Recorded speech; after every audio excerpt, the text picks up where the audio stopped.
Yo entonces empecé a abrigar la esperanza de poder tener acá en San Pablo un medio de comunicación. Ya me encontré con que había huellas, y esas huellas fueron de algunos amigos que ya desaparecieron. Entre esos está don Luis Muñoz, don Juventino Lazo y un ingeniero electrónico de apellido Lara, no recuerdo el nombre, creo que vive en Armenia o Pereira por allá. Ellos ya habían hecho los primeros pasos acá y habían lanzado una señal, pero no progresaron mucho y se quedó la idea trunca. Yo empecé entonces a acariciar esa idea, ¿no? Y construí primero un pequeño transmisor de 6 vatios con los cuales empezamos a perifonear aquí en el pueblo la señal. La gente acostumbrada a oír radio, ¿no? La radio del norte, pues les parecía como algo maravilloso que estaban sintonizando una emisora bien clarita, con gran potencia, pero no sabían de dónde salía, puesto que yo no solamente transmitía música, no se hablaba, era una afición, simplemente. Pero la gente de San Pablo es muy curiosa y poco a poco fueron indagando, preguntando y me fueron llegando aquí a la casa y me dijeron, oiga, nosotros pensamos que por acá como que usted tiene una emisora y eso sí está bueno. Me di cuenta que la gente empezó a aceptar la emisora, ¿no? A sentirla propia. La gente impulsaba mucho eso, le gustaba mucho. Ya no tenían que estar pendientes de la noche para poder escuchar las emisoras de Cali, sino que había acá y la sentían como propia. Y yo me sentí estimulado por eso y empezamos ya a adaptar el sistema de los micrófonos. Empecé yo a hablar, a saludar a la gente mandaba papelitos que los complaciera, que los saludara musicalmente. ¿Usted tenía conocimiento de locución o empíricamente lo hizo? Bueno, yo en el tiempo que estuve en Pasto, trabajé cuando estaba estudiando electrónica, trabajé en la Ecos de Pasto, que en ese tiempo era una emisora pequeña. Allí tuve la oportunidad de trabajar con grandes locutores como don Antonio Terry Gallego, el papá del que estuvo por acá. Había otros locutores que ya no recuerdo, que fueron con quienes yo trabajé también como control. Y uno aprende de lo que ve. Y veía cómo ellos se expresaban, ellos hablaban tan bonito. Y yo dije, hombre, podía en el futuro hablar un poquito parecido a ellos. Y eso fue una escuela para mí.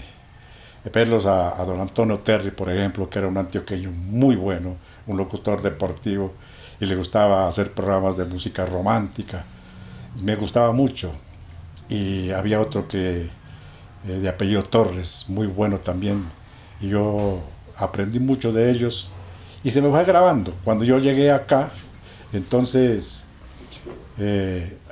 aquí fue donde yo empecé a hablar a través de un micrófono y no me salió mal. Entonces seguimos, hasta que ya por acá fueron llegando, atraídos por la magia de la radio, fueron llegando algunos jóvenes. El primero que llegó acá fue Jorge Sandoval, el hermano De Julio. de Julio, ¿no? Jorge Sandoval, un muchacho inquieto y creo que está en Pasto.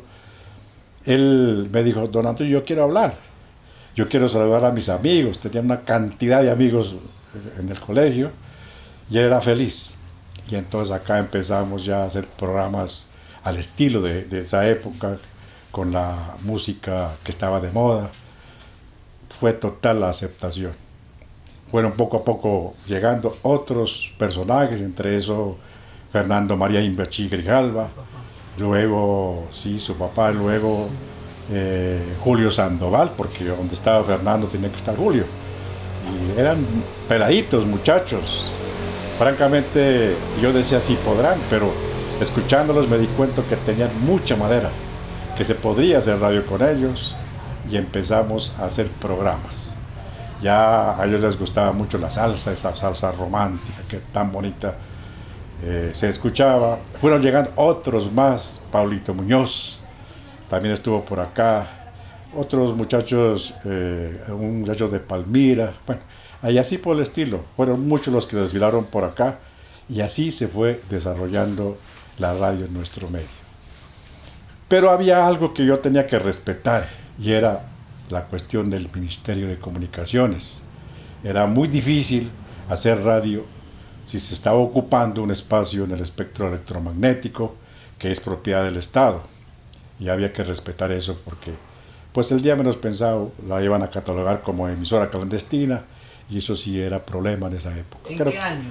Eso fue en 1972 hacia adelante. ¿Y en qué año usted gestiona la primera licencia para funcionar de manera oficial, digamos? No, eso sí fue años después. Ya los muchachos, Julio, Fernando, ellos, ya estaban jovencitos, ¿no? Y empezamos de una forma, con políticos, bueno, de toda forma, hasta que el rector del colegio, que ya desapareció también, no recuerdo el nombre, él nos ayudó, hizo la primera solicitud a nombre del colegio, porque aquí pensar en una emisora comercial era un imposible, porque el pueblo era muy pequeño, había que tramitar la licencia comercial, y eso sí era, hasta las ciudades era difícil.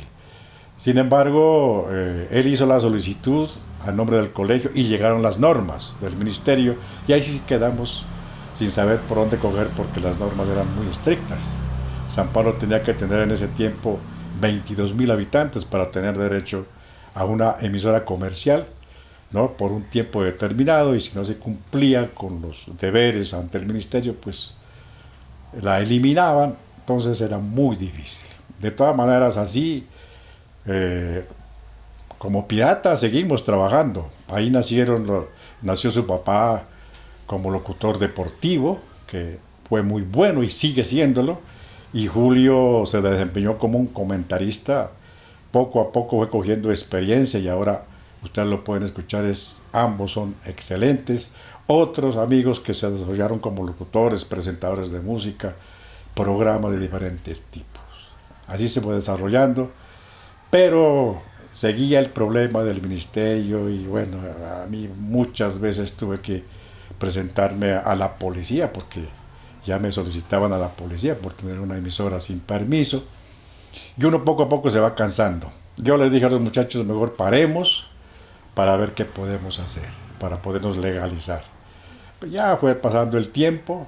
Ahí fue donde don Noé Narváez, ya desaparecido, a quien respeto mucho, lo mismo doña Hermila, ellos también se lanzaron en la lucha por darle a San Pablo su medio de comunicación, y aparece la emisora que ellos pusieron acá, donde siguieron trabajando Julio, Fernando y otros. Aparece ahí Jimmy, que es un excelente locutor. Ahí empezó la emisora de don Noé. Siguió el desarrollo de la radio de esa manera. Poco a poco se fue desarrollando, pero el ministerio es implacable en estas cosas. Empezaron los problemas, nos fuimos cansando, y los muchachos siguieron luchando. Y ellos fueron los que trajeron a nuestro medio el sistema de FM. Siguieron luchando hasta que el ministerio le concedió la licencia al corregimiento de Briceño, que fue el que cumplió con todos los requisitos, pero pues en Briceño era difícil hacer radio, por lo tanto se estableció aquí en San Pablo. Siguió desarrollándose la emisora, los muchachos la impulsaron, muy bien todo, pero con el paso del tiempo pues todo se fue nuevamente destruyendo, por decirlo así. Ahora nos queda pues la esperanza de tener algún día una emisora que el gobierno seccional la pueda conseguir. Bueno, mi nombre es Carlos Villaquirán. Yo tengo a mi madre, que lleva por nombre Rogelia Villaquirán. Ahorita desempeño el papel de docente en Centro Educativo Praditos. Otro hobby que tengo es el de la radio, de comunicación. Empecé, como yo era discómano en Polo 14. De ahí surgió la idea de Julio Sandoval de llevarme a Radio Cultural San Pablo.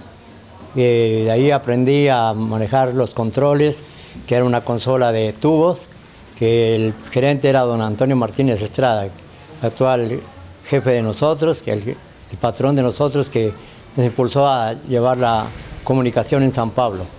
Desde ahí empecé a hacer los controles en la Radio Cultural San Pablo. Después don Antonio me impulsó a que cogiera micrófono, me lanzara a los oyentes.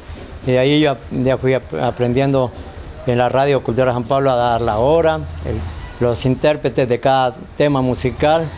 Y así fue surgiendo mi idea de vincularme a la comunicación. De ahí pasé a la Ecos del Pueblo, que era gerente don Noé Narváez, y de ahí ya seguí trabajando en un Estelar Estéreo hasta ahora el tiempo. Y cuando ahorita que la emisora salió del aire, Estelar Estéreo, me surgió la idea de impulsar a San Pablo Estéreo para que el pueblo no se quede sin comunicación. En su trabajo como docente, usted trabaja con niños, usted trabaja en proceso de formación, usted inculca en estos chicos de pronto esta alternativa de la comunicación como un proyecto de vida o como por lo menos una alternativa que le puede servir en el futuro para su trabajo, como otra opción de laburo. Claro, en el área del lenguaje, ahí se ve lo que es harto la comunicación, para qué le sirve, para que al niño, para que más adelante sea un personaje que sirva a la sociedad y sepa desempeñarse como activo en su comunidad, ¿no? Y ahí se le enseño yo lo que es la comunicación a través de textos, de libros, todo eso lo que nos enseñan los textos, ¿no? Lo que es la comunicación con las otras personas a través de los medios, ¿no? Su expectativa a futuro con los medios de comunicación en San Pablo. Nosotros tenemos solamente la radio. Escasamente hemos tenido canales de televisión que de pronto no tienen la fuerza que se hubiera querido, ni tenemos prensa escrita tampoco. ¿Usted cómo mira la proyección de la radio en San Pablo como medio masivo, de que toda la gente es muy fácil comunicar a través de la radio y la gente es muy contenta y muy arraigada? ¿Cómo lo mira en perspectiva de San Pablo de comunicación? Bueno, yo lo miro como un medio importante, ¿no? Porque un pueblo sin radio no es nada, porque la comunicación es lo más importante para la comunidad, para los oyentes, que a través de ellos se pueden escuchar los mensajes, lo que hace falta en la sociedad, ¿no? Todo eso es lo importante de la radio, saber llegar al oyente y servirle a toda la comunidad en los medios de comunicación, ¿no? En este proceso de San Pablo Estéreo, cuénteme cómo ha sido la experiencia de volver de no dejar perder eso. ¿Qué lo motivó a usted una vez terminada Estelar por las situaciones con el ministerio y demás?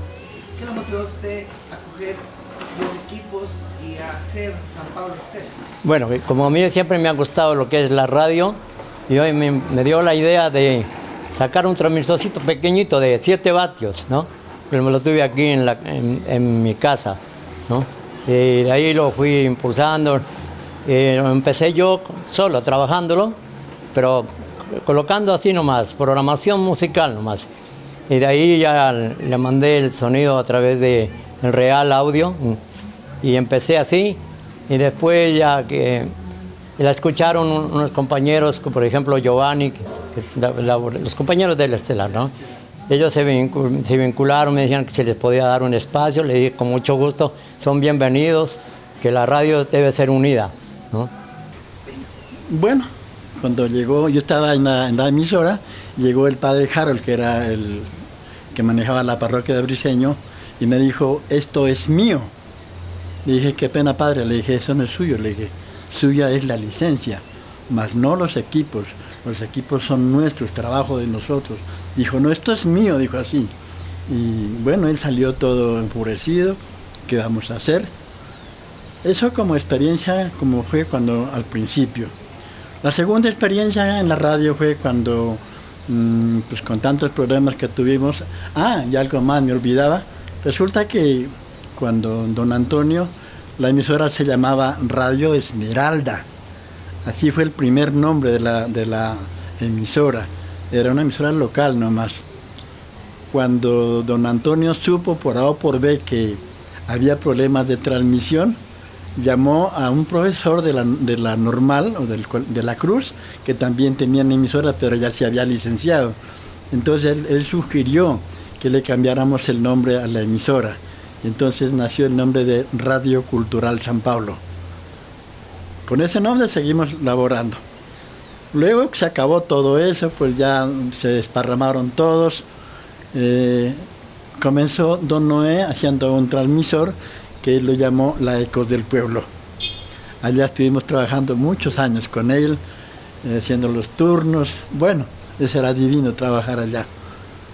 Yo vi un poco de cosas que nunca había visto, como un accidente de un muchacho que se tiró y me iba a trabajar. Bueno, infinidad de detalles que son difíciles de contarlos. Luego, yo me hice amigo del padre Alberto y él me dijo que quería montar una emisora. Y yo le dije, pues claro, padre, le dije, cuente conmigo. Entonces dijo, vámonos para Pasto, dijo.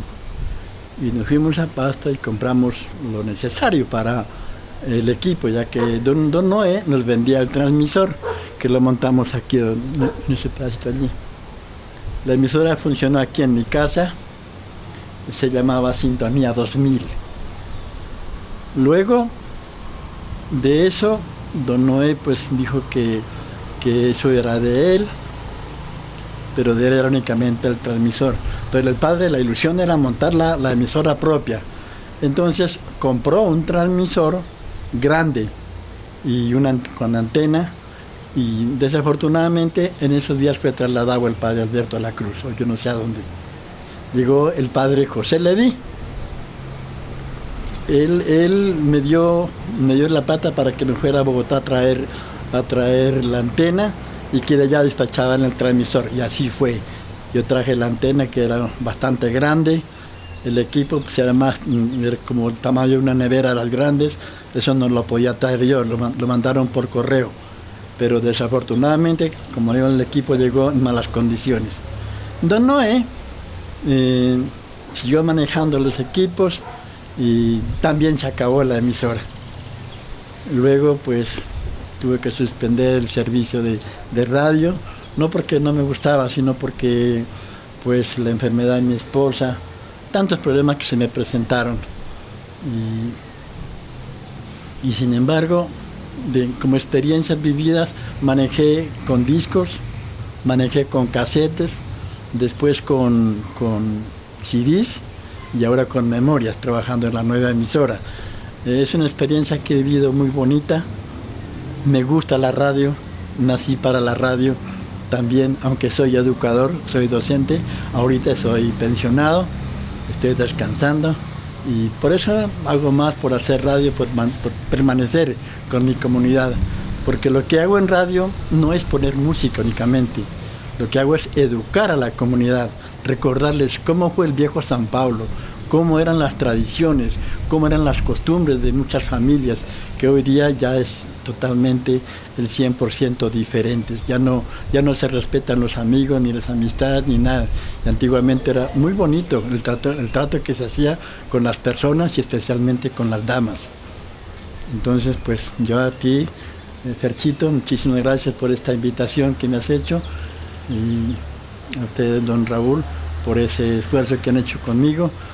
Pues ojalá les haya servido de algo esta pequeña entrevista. Quisiera contarles muchas cosas más que viví durante la radio, pero pues el tiempo es corto. De todas formas, a ustedes muchísimas gracias, y a ustedes que me están mirando, que el Señor los bendiga.